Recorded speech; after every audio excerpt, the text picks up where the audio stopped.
Hi friends, ಹೇಗಿದ್ದೀರಾ? ಎಲ್ಲರೂ ಚೆನ್ನಾಗಿದ್ದೀರಾ ಅಂತ ಭಾವಿಸ್ತಾ ಇದ್ದೀನಿ.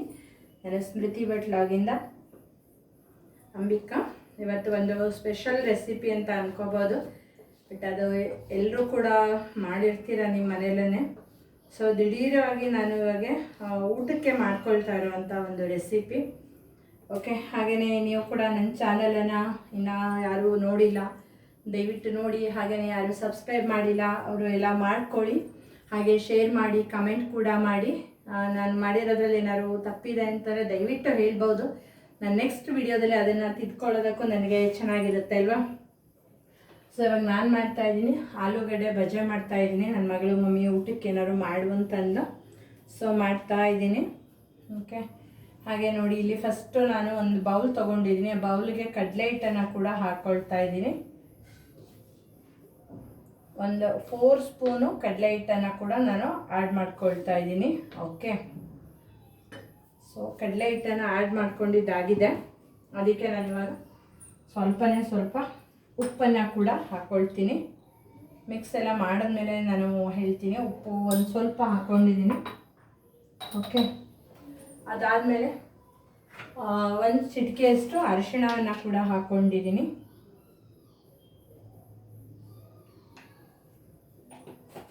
ಅರಿಶಿಣವನ್ನು ಹಾಕೊಂಡಾದ್ಮೇಲೆ ನಾನು ಹಾಕ್ಕೊಳ್ತಾ ಇದ್ದೀನಿ ಜೀರಿಗೆಯನ್ನು ಕೂಡ. ಕೆಲವು ಹಾಕ್ತಾರೆ, ಬಜೆಗಳಿಗೆ ಜೀರಿಗೆಯನ್ನು ಕೂಡ ಹಾಕ್ತಾರೆ. ಹಾಗೆ ಕೆಲವು ಜನ ಓಮನ್ನು ಕೂಡ ಹಾಕ್ತಾರೆ. ನಾನು ಇವತ್ತು ಓಮನ್ನು ಕೂಡ ನೋಡಿ 1/2 ಟೀ ಸ್ಪೂನಷ್ಟು ನಾನು ಓಮನ್ನು ಕೂಡ ಹಾಕ್ಕೊಂಡಿದ್ದೆ. ಯಾಕಂದರೆ ಜಾಸ್ತಿ ಹಾಕ್ಕೊಂಡ್ರೂ ಕೂಡ ಅದು ಟೇಸ್ಟ್ ಚೆನ್ನಾಗಿರಲ್ಲ. ಹಾಕ್ಕೊಂಡಿದ್ದೀನಿ. ಅದಾದಮೇಲೆ ನಾನು ಹಾಕ್ಕೊಳ್ತಾ ಇದ್ದೀನಿ ಅಚ್ಚ ಖಾರದ ಪುಡಿಯನ್ನು ಕೂಡ ಹಾಕ್ಕೊಂಡಿದ್ದೀನಿ. ಓಕೆ, ನೋಡಿ ಇದು ಬಂದು ಅಚ್ಚ ಖಾರದ ಪುಡಿ. ಅಚ್ಚ ಖಾರದ ಪುಡಿಯನ್ನು ಕೂಡ ಹಾಕ್ಕೊಂಡಿದ್ದೀನಿ. ಇದು ಕೂಡ 1/2 ಸ್ಪೂನಷ್ಟು ಅಚ್ಚ ಖಾರದ ಪುಡಿಯನ್ನು ಹಾಕಿ ಇಟ್ಕೊಂಡಿದ್ದೀನಿ. ಹಾಗೆ ನಾನು ಈ ಅಚ್ಚ ಖಾರದ ಪುಡಿ ಜೊತೆಗೆ ಸ್ವಲ್ಪ ಸೋಡಾವನ್ನು ಕೂಡ ಹಾಕ್ಕೊಳ್ತೀನಿ. ಯಾವುದೇ ರೀತಿ ನಾನು ಅಕ್ಕಿ ಹಿಟ್ಟನ್ನು ಕೂಡ ಹಾಕ್ಕೊಳ್ಳಲ್ಲ. ಓಕೆ, ಸೊ ಸ್ವಲ್ಪ ನೋಡಿ ಇಲ್ಲಿ ಒಂದು ಚಿಟಿಕೆ ಅಷ್ಟು ನಾನು ಸೋಡಾವನ್ನು ಕೂಡ ಹಾಕ್ಕೊಂಡಿದ್ದೀನಿ. ಯಾಕಂತಂದರೆ ನಾವು ಸೋಡಾ ಹಾಕೋದ್ರಿಂದ ಗರಿಗರಿಯಾಗಿ ಬರುತ್ತೆ ಮತ್ತು ಚೆನ್ನಾಗಿ ಉಬ್ಕೊಂಡು ಬರುತ್ತೆ. ಇನ್ನು ಕೆಲವು ಏನು ಮಾಡ್ತಾರೆ ಅಂತಂದರೆ ಎಣ್ಣೆಯನ್ನು ಕೂಡ ಬಿಸಿ ಮಾಡಿ ಹಾಕ್ತಾರೆ. ಬಟ್ ನಾನಿಲ್ಲಿ ಯಾವುದೇ ರೀತಿ ಎಣ್ಣೆಯನ್ನು ಕೂಡ ಬಿಸಿ ಮಾಡಿ ಹಾಕ್ಕೊಳ್ಳಲ್ಲ. ಯಾಕಂದರೆ ನಾವು ಎಣ್ಣೆಯನ್ನು ಬಿಸಿ ಮಾಡಿ ಹಾಕೊಳ್ಳೋದ್ರಿಂದ ಕೂಡ ಕೆಲವು ಟೈಮ್ ನಮಗೆ ಒಂಥರ ಏನಾಗುತ್ತೆ ಅಂತಂದರೆ ಆಯಿಲ್ ಥರ ಬಂದುಬಿಡುತ್ತೆ ಇದು. ಸೊ ಇದನ್ನು ನಾವು ಈ ಥರ ಬಜೆ ಹಿಟ್ಟನ್ನು ಮಿಕ್ಸ್ ಮಾಡಿಬಿಟ್ಟು ಒಂದು 10 ನಿಮಿಷ ಕಾಲ ಅದನ್ನು ಹಾಗೇ ಬಿಡಬೇಕು. ಓಕೆ, ಯಾಕಂದರೆ ಅದು ಎಲ್ಲ ಚೆನ್ನಾಗಿ ಮಿಕ್ಸ್ ಆಗಬೇಕಲ್ವಾ. ಸೊ ಒಂದು 10 ಮಿನಿಟ್ಸು ನಾವು ಹಾಗೇ ಬಿಟ್ಟರೆ ತುಂಬ ಚೆನ್ನಾಗಿ ಬರುತ್ತೆ. ಓಕೆ,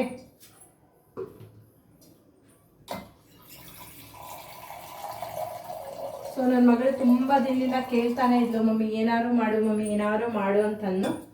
ಸೊ ನನಗೆ ಕೂಡ ಟೈಮ್ ಆಗಿರಲಿಲ್ಲ. ಯಾಕಂತಂದರೆ ನಾನು ನನ್ನ ಮಗಳನ್ನ ಡ್ಯಾನ್ಸ್ ಕ್ಲಾಸಿಗೆಲ್ಲ ಕರ್ಕೊಂಡು ಹೋಗೋದ್ರಿಂದ ನನಗೆ ಟೈಮ್ ಕೂಡ ಸಿಕ್ಕಿರಲಿಲ್ಲ. ಹಾಗೆ ನೋಡಿ ನಾನು ಮಿಕ್ಸ್ ಮಾಡ್ಕೊಳ್ಳೋವಾಗ ಸೊ ನಾನು ಇದನ್ನು ಕೂಡ ಹಾಕ್ಕೊಳ್ತೀನಿ.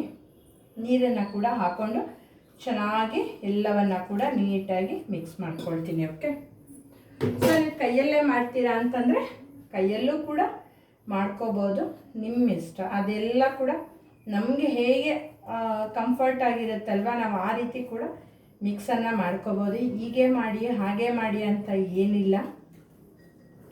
ಯಾರ್ಯಾರಿಗೆ ಹೇಗೆ ಅನುಕೂಲ ಆಗುತ್ತಲ್ಲ ಆ ರೀತಿ ನಾವು ಚೆನ್ನಾಗಿ ಮಿಕ್ಸನ್ನು ಕೂಡ ಮಾಡ್ಕೋಬೋದು.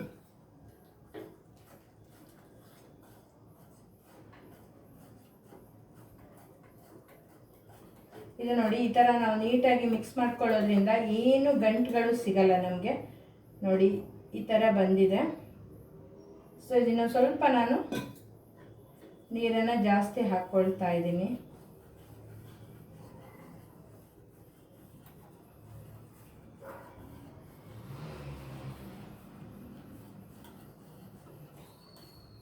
ನೋಡಿ ಎಷ್ಟು ಚೆನ್ನಾಗಿ ಬಂದಿದೆ ಅಲ್ವಾ. ನೋಡಿ ಈ ರೀತಿ ನಾವು ಹೀಗೆ ಮಾಡಿದ್ರೆ ನೋಡಿ ಕಾಣಿಸ್ತಾ ಇದೆಯಲ್ಲ, ಈ ಥರ ಚೆನ್ನಾಗಿ ಬರುತ್ತೆ.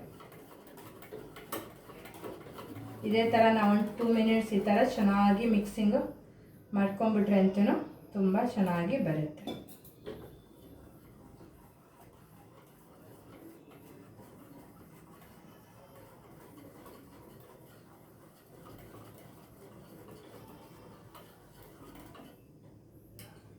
ಸೊ ಇದನ್ನು ಮಾಡಿ ಒಂದು 5 ಮಿನಿಟ್ಸ್ ಹಾಗೆ ಬಿಟ್ಕೊಂಡಿರ್ತೀನಿ. ಯಾಕಂತಂದರೆ ಅದು ಚೆನ್ನಾಗಿ ಮಿಕ್ಸ್ ಆಗಲಿ. ಈ ಥರ ಕ್ಲೋಸ್ ಮಾಡಿ, ಸಾರಿ ಇದು ಚಿಕ್ಕದಾಗಿ,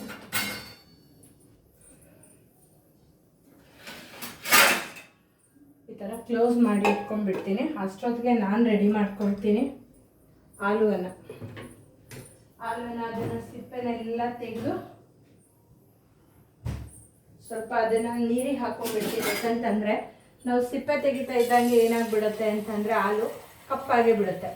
ಅದು ಕಪ್ಪಾದಾಗ ಏನಾಗ್ತಂದರೆ ಚೆನ್ನಾಗಿ ಕಾಣಿಸಲ್ಲ. ಸೊ ನಾನು ಇವಾಗ ಹಾಲು ತೊಗೊಳ್ತಾ ಇದ್ದೀನಿ. ಒಂದು 2 ಹಾಲು ತೊಗೊಳ್ತೀನಿ ಸದ್ಯಕ್ಕೆ.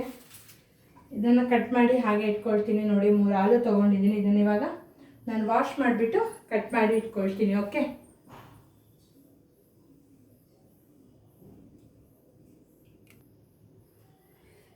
ನೋಡಿ ಇವಾಗ ನಾನು ಹೇಳಿದ್ನಲ್ಲ, ಸೊ ಇವಾಗ ನಿಮಗೆ ಗ್ಯಾಸ್ ಹಚ್ಕೊಳ್ತೀನಿ. ನಾನು ಆಯಿಲ್ ಬಂದು ಜಾಸ್ತಿ ಅಂದರೆ ಜಾಸ್ತಿ ಹಾಕಿಲ್ಲ.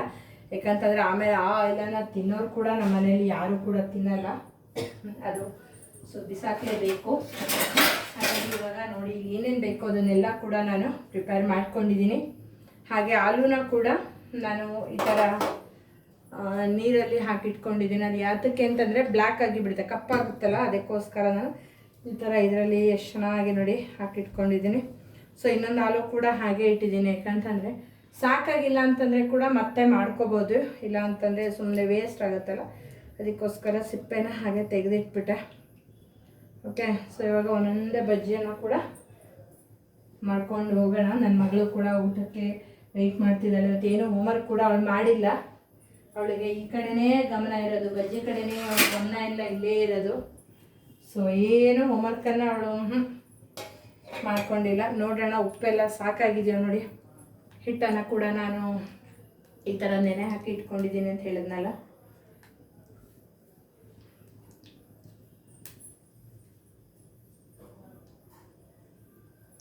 ಓಕೆ, ಉಪ್ಪು ಕೂಡ ಕರೆಕ್ಟಾಗಿ ಸೆಟ್ ಆಗಿದೆ. ಓಕೆ, ಸೊ ಇವಾಗ ಮಾಡ್ಕೊಳ್ಳೋದು ತಿಂತಾ ಇರೋದೇನು.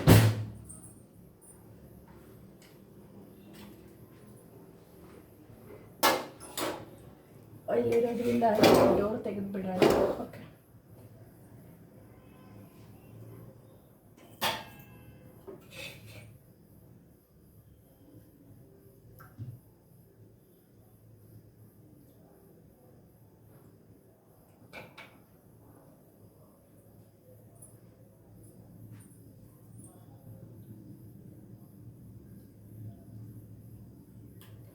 ಹೊರಗಡೆ ಎಲ್ಲ ಇವತ್ತು ವಾತಾವರಣ ಕೂಡ ತುಂಬ ಒಂಥರ ಡಿಫ್ರೆಂಟ್ ಆಗಿತ್ತು. ಸೊ ಏನಾದರೂ ಮಾಡ್ಕೊಂಡು ತಿನ್ನಬೇಕು ಅಂದ್ಕೊಳ್ತಾ ಇದ್ದೆ. ನಾನು ನಿನ್ನೆಯಿಂದ ಕೂಡ ಅಂದ್ಕೊಂಡಿದ್ದೆ.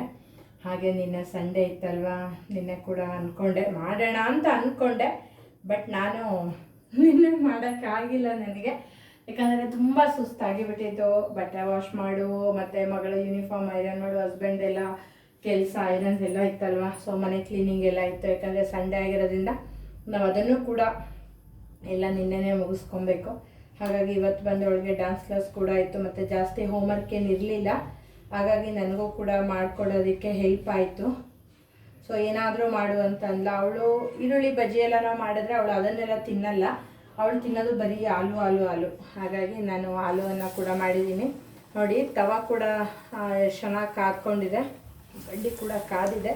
ಸೊ ನಾನು ಆಯಿಲ್ ಕಮ್ಮಿ ಹಾಕಿರೋದ್ರಿಂದ ನಾನು ಸ್ವಲ್ಪನೇ ಕೂಡ ಬೇಯಿಸ್ಕೊಳ್ತೀನಿ. ಓಕೆ, ಯಾಕಂತಂದರೆ ಆ ಆಯಿಲ್ನ ನಾವು ಯಾರೂ ಕೂಡ ತಿನ್ನಲ್ಲ. ಮತ್ತು ಅದು ನಾನು ನೆಕ್ಸ್ಟು ಮತ್ತೆ ಮಾಡಬೇಕು ಅಂತಂದರೆ ಕೂಡ ನಾನು ಹೊಸ ಆಯಿಲನ್ನು ಕೂಡ ಹಾಕ್ಕೊಂಡಿರ್ತೀನಿ. ಅದಕ್ಕೋಸ್ಕರ ನಾನು ಈ ಥರ ಮಾಡಿ ನಿಮಗೆ ಮಾಡ್ತಾಯಿದ್ದೀನಿ. ಸೊ ಸ್ವಲ್ಪನೇ ಹಾಕ್ಕೊಂಡಿದ್ದೀನಿ ನಾನು. ಹಾಗಾಗಿ ಅದು ಹೇಗೆ ಬರುತ್ತೆ ಏನು ಅನ್ನೋದು ಕೂಡ ನೋಡೋಣ. ನಾನು ಯಾವಾಗಲೂ ಡಿಫ್ರೆಂಟಾಗಿಯೇ ಮಾಡ್ತೀನಿ, ಟ್ರೈ ಮಾಡ್ತಾ ಇರ್ತೀನಿ. ಏನಾದರೂ ಒಂದೊಂದು ಯೂಟ್ಯೂಬಲ್ಲಿ ನೋಡ್ಕೊಳ್ಳೋದು ಹೊಸ ಹೊಸ ಥರದ್ದೆಲ್ಲ ಮಾಡ್ತಾ ಇರ್ತೀನಿ. ಹಾಗೆ ಇದು ಹೇಗಾಗಿದೆ ಏನು ಅನ್ನೋದನ್ನು ಕೂಡ ನಾನು ತೋರಿಸ್ಕೊಡ್ತೀನಿ ನಿಮಗೆ. ನೀವು ಕೂಡ ನೆಕ್ಸ್ಟ್ ಟೈಮ್ ನಿಮ್ಮ ಮನೆಯಲ್ಲಿ ಮಾಡೋವಾಗ ಈ ಥರ ಮಾಡಿ. ಇಲ್ಲ ಕಡಲೆ ಹಿಟ್ಟು ಜೊತೆಗೆ ನಾವು ಅಕ್ಕಿ ಹಿಟ್ಟನ್ನೆಲ್ಲ ಹಾಕಿದ್ರೆ ಏನಾಗುತ್ತೆ ಗೊತ್ತಾ, ಸೊ ಎಣ್ಣೆ ಥರ ಆಗಿಬಿಡುತ್ತೆ ಬಜೆ. ತುಂಬ ಟೈಮ್ ನಾನು ಆ ಥರ ಮಾಡಿನೂ ಕೂಡ ನೋಡಿದ್ದೀನಿ. 1 ಸ್ಪೂನ್ ಅಕ್ಕಿ ಹಿಟ್ಟು ಹಾಕೋದಿಲ್ಲ ಅಂತಂದರೆ ಎಣ್ಣೆನ ಬಿಸಿ ಮಾಡಿ ಹಾಕಿದ್ರೂ ಕೂಡ ಅದೇ ರೀತಿ ಆಗುತ್ತೆ. ಸೊ ಎಣ್ಣೆ ಆಗುತ್ತೆ. ನನಗೇನೋ ಆ ಥರ ಇಷ್ಟ ಆಗಿಲ್ಲ. ಸೊ ಎಲ್ಲರಿಗೂ ಅದೇ ಥರ ಇಷ್ಟ ಆಗಲ್ಲ ಅಂತ ಅನ್ನಂಗಿಲ್ವಲ್ಲ. ಒಬ್ಬೊಬ್ಬರಿಗೆ ಒಂದೊಂದು ಥರ ಇಷ್ಟ ಆಗುತ್ತೆ. ಕೆಲವೊಬ್ಬರಿಗೆ ಅಕ್ಕಿ ಹಿಟ್ಟು ಹಾಕಿದ್ರೇ ಕ್ರಿಸ್ಪಿ ಬರುತ್ತೆ ಅಂತಲೂ ಹೇಳ್ತಾರೆ.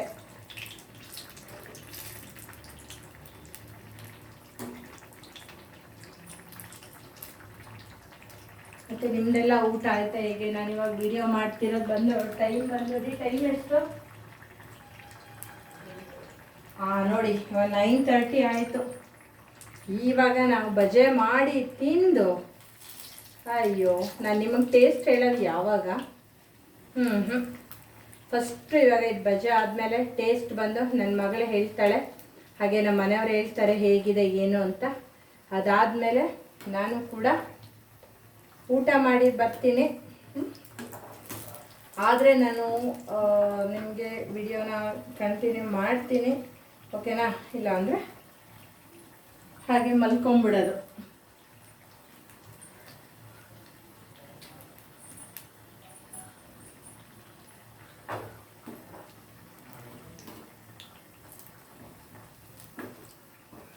ಹಾಗೆ ನೀವು ಕೂಡ ನನ್ನ ಚಾನಲನ್ನು ಸಬ್ಸ್ಕ್ರೈಬ್ ಮಾಡ್ಕೊಳ್ಳಿ.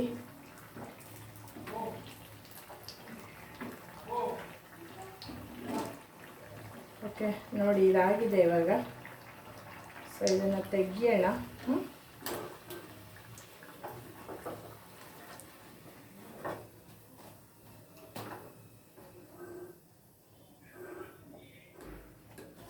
ನೋಡಿ ಚೆನ್ನಾಗಿ ಕಾಣಿಸ್ತಾ ಇದೆ ಅಲ್ಲ?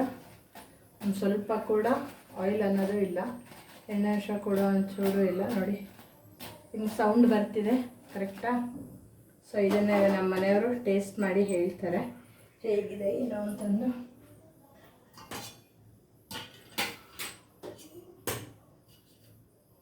ಓಕೆ ರೀ ಬನ್ನಿ ಟೇಸ್ಟ್ ಮಾಡಲ್ಲ. ಸೊ ನಮ್ಮ ಮನೆಯವ್ರು ಕರೆದಿದ್ದೀನಿ, ಅವ್ರು ಬರ್ತಾರೆ, ಟೇಸ್ಟ್ ಮಾಡ್ತಾರೆ, ಹೇಗಿದೆ ಏನು ಅಂತ ಹೇಳ್ತಾರೆ. ಓಕೆ ನೋಡಿ, ಎಣ್ಣೆ ಅಂಶ ಒಂಚೂರು ಇಲ್ಲ, ಕಾಣಿಸ್ತಾ ಇದೆಯಾ? ಎಷ್ಟು ಚೆನ್ನಾಗಿ ಬಂದಿದೆ ನೋಡಿ, ರೆಡ್ ಆಗಿ ಸಾಕತ್ತಾಗಿ ಬಂದಿದೆ. ಇವಾಗ ನಮ್ಮ ಮನೆಯವ್ರು ಟೇಸ್ಟ್ ಮಾಡ್ತಾರೆ.